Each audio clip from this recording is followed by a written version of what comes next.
청와대가 제주산 귤 200톤을 북한에 선물로 보냈습니다. 김정은 위원장의 서울 답방을 촉진시키려는 의도라는 해석도 나옵니다. 답방을 할 때 벽지에서 한라까지 뭐 이런 말도 있으니까 원한다면 한라산 구경도 시켜줄 수 있습니다.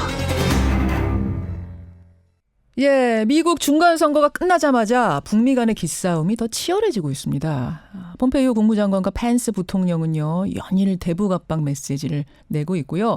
북한도 제재 완화 전에는 양보 없다, 강하게 맞서고 있는 모양새입니다.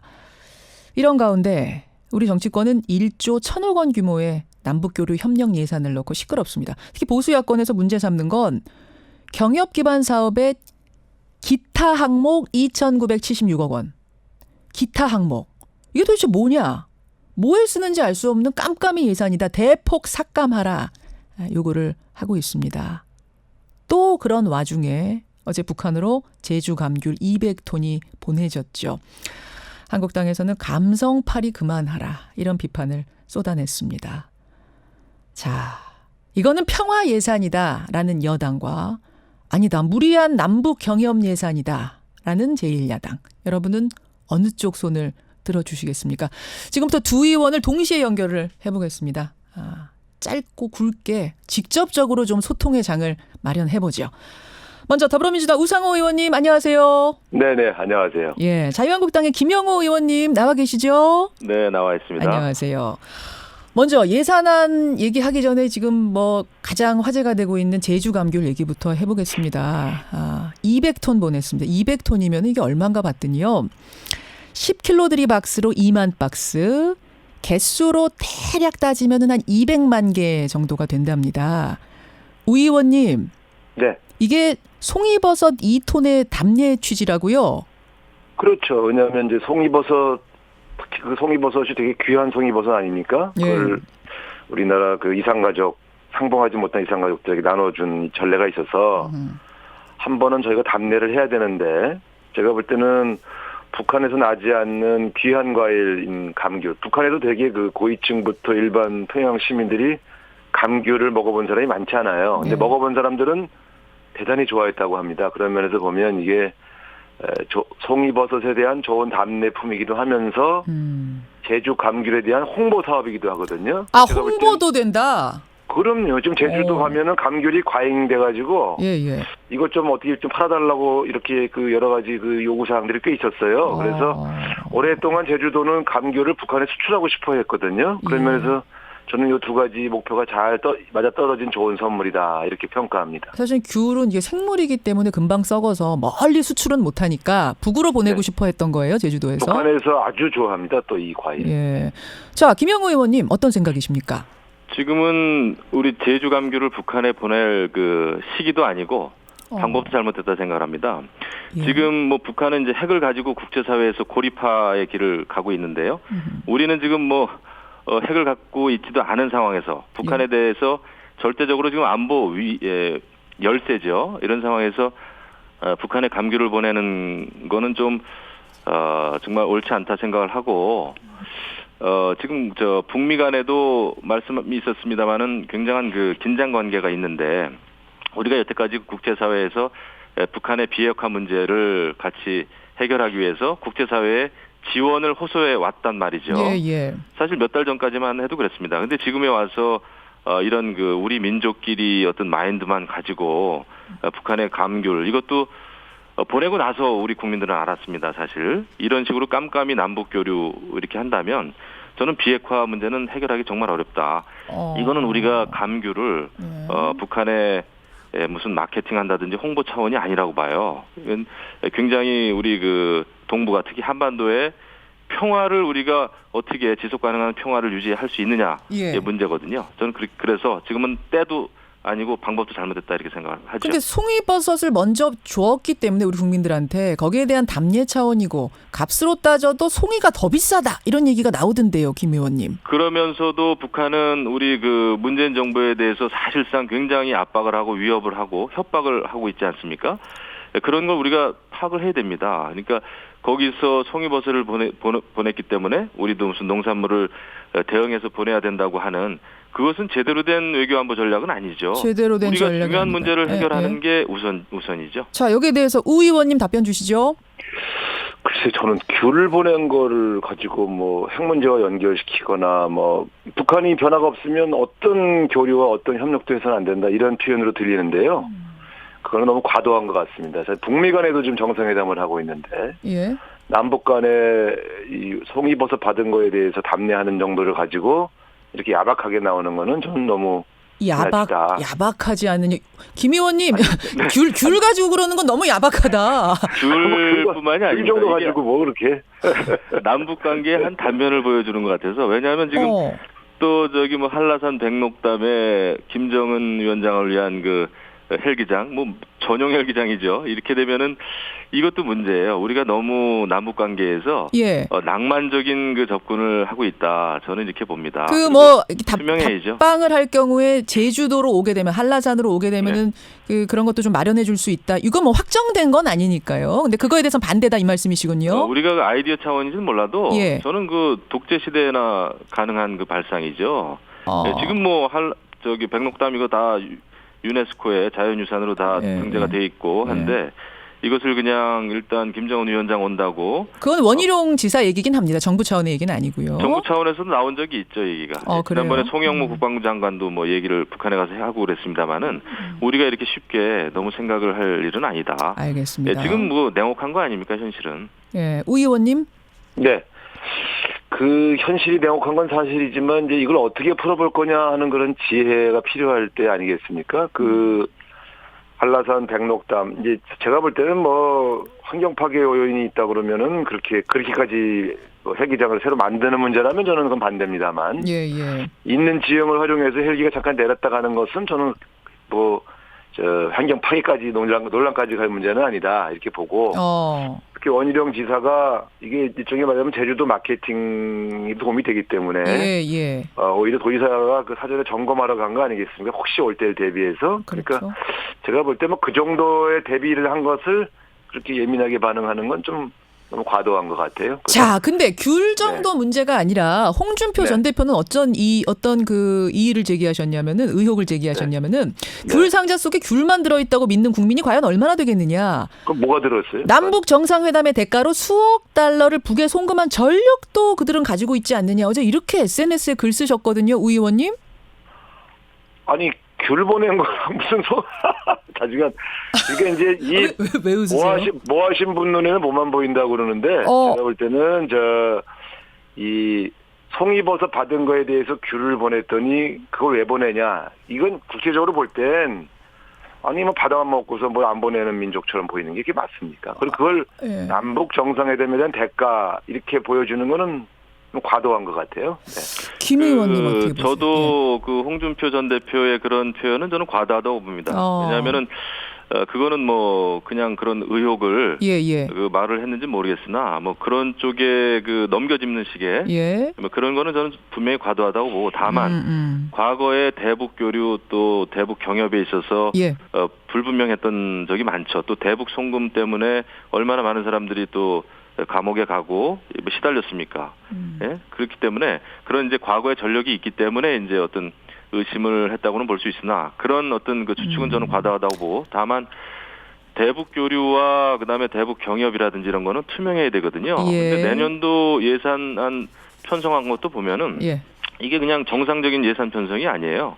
그 조명균 통일부 장관도 얘기했지만은 여러 가지 그 판문점 선언 이행을 위해서도 그렇고 내년도에 비공개 남북교류 예산, 경협 예산이 5천억 원이 넘는다는 거예요. 직접 얘기를 했더군요. 비공개로 붙여진 기타 항목 2,976억 원이 아니라 그거 넘어요? 예, 그게 넘는다고 이제 그 예결위에서 얘기를 했더라고요. 그 판문점 선언 이행을 위해서 추가적으로 들어간 돈까지 하면은 비공개 예산이 5,300억 원이라는 거예요. 이게 자유한국당 이철규 의원의 그 질의에 대한 답변으로 이렇게 나왔는데 이거 통탄할 일 아닙니까? 그 헌법 54조에 국회는 정부 예산을 심의 감독할 권한이 있어요. 그 이제 국민들이 그런 권한이 있다는 거죠. 그런데 모르겠습니다. 이렇게 되면은 만약의 경우에 나중에 남북 관계가 정말 다시 또 긴장 상태가 되고 이러면 북한에 대한 이 대북 경협 자금이나 이런 거는 완전히 그냥 돌이킬 수 없는 매몰 비용이 되는 거거든요. 자 그러면 경제가 이렇게 어려운데 여기서 한번 답변을 좀 듣고 가죠. 이왕 이제 네. 예산 얘기로 넘어갔으니까 여러분 네. 귤 얘기에서 예산 얘기 넘어가겠습니다. 그러니까 남북 교류 협력 예산이라고 해서 내년도 예산안으로 잡혀 있는 게 있어요. 그리고 그 네. 중에서도 이제 비공개 예산 부분에 대해서 야권이 심각한 문제 제기를 하고 있는 건데요. 우 의원님. 글쎄 저는 정말 다른 뭐 지적들은 저는 그런 예를 들면 남북 관계 여러 가지 우려를 포함한 그런 애정으로 받아들일 수가 있는데 이 예산 문제는 저는 좀 어안이 벙벙해요. 왜냐하면 이 남북협력기금이라는 예산은 사실상 포괄적 예산 성격이 강합니다. 왜냐하면 포괄적 예산. 남북 관계가 발전하면 갑자기 그 용도가 확 늘고 예. 남북 관계가 위축되면 그 사용이 확 줄어드는. 예. 그래서 미리 모든 사용처를 다 지정할 수 없는 그런 포괄 예산이 성격이 강해요. 예. 그러니까 그렇지 않습니까? 남북 관계가 내년에 어떻게 될지를 지금 다 예측해서 그러니까 예산을 짜기가 쉽지 않거든요. 대략으로 네. 좀 굵직하게 잡아놓은 거다 이 말씀이세요? 그렇습니다. 예를 들면 이렇습니다. 이명박 정부 들어서서 2009년도에요. 예. 남북협력기금의 규모가 1조 1181억이었어요. 박근혜 정부에 들어서 2016년도에는요. 예. 1조 2,550억이었어요. 이거 다 포괄적으로 잡았어요. 근데 이때는 남북 간의 대화도 없을 때라 예. 사실은 이 예산 어디에 쓰겠다고 구체적인 내역을 보고한 적이 없어요. 그럼 지금보다 그때가 더 구체성이 떨어진다 이 말씀이세요? 아니 그럼요. 제가 액수는 그때 비슷한데? 제가 외통에 예산심이 들어간 사람인데. 이거는 김 그러니까 의원 답변을 좀 듣고 가야겠네. 요 무렵에서. 예. 김 의원님. 그거는 뭐 사실관계가 완전히 잘못된 건데요. 남북협력기금이라고 하는 것은 매년 1조 이상씩 거의 잡혀져 있어요.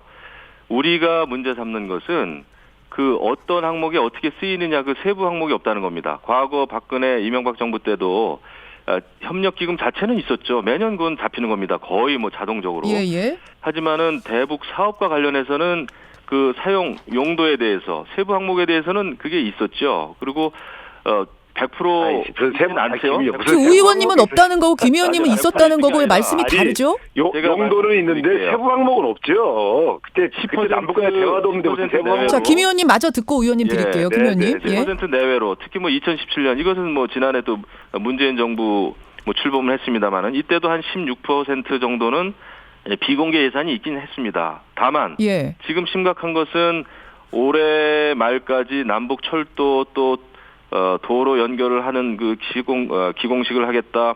또 내년도에 남북 철도 연결을 하겠다. 여러 가지 지금 사업을 벌여놓고 있는데 그런 항목에 대해서도 전혀 지금 얼마가 어떻게 쓰일지 이게 없다는 겁니다. 그러니까 그때보다 훨씬 뭔가 구체적으로 사안들이 나왔는데 예산안은 여전히 좀 불투명하고 구체적이지 않다. 구체성이 떨어진다. 그렇죠. 이 부분 말씀이에요. 엄청나게 늘어놓고 하겠다고 공포를 했는데 예산하고 이게 연결을 안 시키니까 이게 그렇게 정말 제대로 쓰이는 건지 아니면 다른 용도가 있는 건지 이거는 굉장히 중요한 문제입니다. 이거는 앞으로도 우리가 법치국가 아닙니까? 남북 교류도 중요하지만은 이 국회가 할 일을 하지 않으면은 이것은 그 책임을 방기하는 거잖아요. 그러면은 이명박 박근혜 정부 당시에는 뭐 이런 사안조차 없었고 예산은 잡혀 있었지만 그렇기 때문에 세부 항목도 없었고 그 부분은 인정하시는 거예요? 그렇죠. 그때는 5.24 조치 2010년 이후에는 5.24 조치 때문에 이렇다 할 사업이 사실 제대로 없었죠. 알겠습니다. 자, 우 의원님 답변 주시죠. 네. 아니 그러니까 이제 그 남북 관계가 악화돼서 실제 별의별 사업이 진행되기 어려운 시점에도 1조 2,550억씩 예산 편성했고 그때 저도 직접 외통위 예산위원이었으니까요. 그러면 그 대개 이제 보면 남북 민간 교류 사업 얼마 또 남북 간에 무슨 사업 얼마 이렇게 그 포괄적으로 항목을 정했지 아주 세부적으로 뭐 그때 남북 간에 합의된 게 없지 않습니까? 그래서 이 돈은요 합의돼서 쓰여지면 쓰고 못 쓰면 국가에 반납하는 예산이거든요. 그래서 이 남북 간의 대화 협력에 따라서 그 용도가 늘 바뀔 수도 있고 또 새로 생성될 수도 있습니다. 새로운 합의가 이루어지죠. 김 의원님이 지적한 어쨌든 그때보다 구체적인 뭐 철도 협력 사업이라든지 사업은 나왔는데 거기에 대한 예산을 왜 세부적으로 더 적지 않았느냐라는 것에 대해서는 어떻게 답변하시겠습니까? 그게 잘 아시는 것처럼 지금 남북 간의 이 철도라든가 도로 연결 관련한 구체적인 회담이 아직 진행되지 못하고 있지 않습니까? 그럼 그거에 따라 예산이 바뀌거든요. 그러니까 어디서 어디까지 복구하고 어디서 어디까지 여느냐에 따라서 예산이 500억이 들 수도 있고 1000억이 들 수도 있기 때문에 이런 문제를 지금 다 세부적으로 했다가 나중에 또 아니 니들 500억만 쓴다고 그러고 왜 1000억 쓰냐 또 이렇게 또 욕먹을 수도 있으니 이런 문제는 되게 다 남북 협력 사업의 진전 여부에 따라 조금 유도리 있게 열어놓은 그런 예산들이 있어요. 협력 기금에. 자, 그러면 이걸 다 세부적으로 지금 다 짜놓으라고 그러면 예. 사실은 내년도에 남북 간에 어떤 협의가 될지 모르는데 어렵죠. 무리다. 김영우 의원님, 한국당 네. 의원님. 그러면은 네. 요 예산안 그대로 이번에 통과시키긴 어렵다는 게 한국당 입장입니까? 아니면 지금 설명 듣고 좀 이해가 되셨어요? 깜깜이 예산을 도장부터 찍어줄 수는 없습니다. 그래서 제가 이제 강조하는 것이 예. 남북 교류 협력 이런 것은 북한의 여러 가지 비핵화 예. 조치라든지 이행 조치라든지 예. 남북 관계 또 북미 관계 또 한미 관계에 따라서 예. 예산을 세우는 게 정상입니다. 지금은 비정상이에요. 이렇게 예산부터 왕창 잡아놓고 도장부터 찍어라. 이것은 후대에 엄청난 경제적인 부담이 되는 거죠. 그래서 우리가 남북 관계가 특수 관계이긴 합니다만은 예산 면에서 이렇게 눈 감고 그냥 그 깜깜이 예산 식으로 밀어붙이면요. 이것은 저는 국민들의 동의 받기 어렵다고 생각합니다. 근데 지금 청취자 한 분이 이런 질문 주셨어요. 근데 네. 박근혜 이명박 정부 당시에는 비슷한 예산을 지금보다 더 깜깜이 상태에서 그럼 도장 찍어주지 않았느냐. 사업 이름조차 없을 때에도 이런 질문 주셨네요. 그때는 사업을 추진하는 사업이 없기 때문에 도장 찍을 일이 별로 없었습니다. 예산안 통과 당시. 그러니까 예산안 때 예산 심의할 때 저도 뭐 예결위에도 있었습니다만은 예. 5.24 조치 이후에는 거의 그 남북 교류가 없었어요. 예. 그렇기 때문에 별로 이렇게 찍어놓고도 그럼 안 쓸 거라고 생각했기 때문에 그냥 찍은 것이다. 그때는 저기 구체적인 뭐 사업 이런 게 아니고 지금은 구체적인 사업을 막 이야기하면서 예산으로는 잡혀 있지 않으니까 그냥 기타 경제 협력 사업, 알겠습니다. 뭐 경협 기반 이렇게 돼 있습니다. 자, 여기에 이런 대한 상황에서 그냥 도장을 찍을 수는 없죠. 우 의원님. 네. 아니 그러니까 이명박 박근혜 정권 10년간 우리가 그렇게 그대로 해줬는데 이제 와서 갑자기 이번에는 구체적인 내역이 없으면 안 된다 이렇게 하시는 것은 저는 너무 지나친 그 입장 변경이라고 보고요. 근데 사업이 조금 더 구체화되지 않았느냐 그때보다 지금 그 말씀하셨어요. 김 그러니까 의원님은. 굉장히 그때보다 구체화된 예산 내역들이 또 있어요. 그러니까 그거는 이제 그래도 이걸 공개 비공개라는 식으로 표현을 하시는데 제가 볼 때는 일정한 예산은 이제 우리 김용호 의원 말씀하신 대로 구체적으로 좀 확정된 예산은 구체적인 사업 내용을 예산을 내야죠. 그걸 그냥 뭐 남북관계라고 해서 두루뭉술하게 달라고 하면 안 되는데 문제는 남북 간에 아직 합의되지 않았지만 합의를 시도할 가능성이 있는 사업들은 좀 포괄 예산 형태로 해놓고 구체적인 사업이 진행될 때마다 소관 상임위인 외통위에 자세하게 보고하는 형식으로 그렇게 진행해 왔거든요. 그렇게 하면 될 것 같아요. 비공개 범위가 문제죠. 제가 문제 삼는 것은 100% 공개하라는 게 아닙니다. 그건 불가능해요. 근데 과거 이명박 박근혜 정부에서는 10% 조금 넘었거든요. 근데 지금 내년도 비공개 부분이 40%를 지금 차지하고 있어요. 그러니까 문제라는 거죠. 자, 정도껏 해야죠. 예. 여기까지 일단 두 분의 의견을 들어도 청취자들이 나름의 생각은 가지실 수 있을 것 같습니다. 자, 여기까지 듣고 오늘 두 분과 인사드리죠. 고맙습니다. 감사합니다. 예, 더불어민주당 우상호 의원, 자유한국당 김영우 의원이었습니다.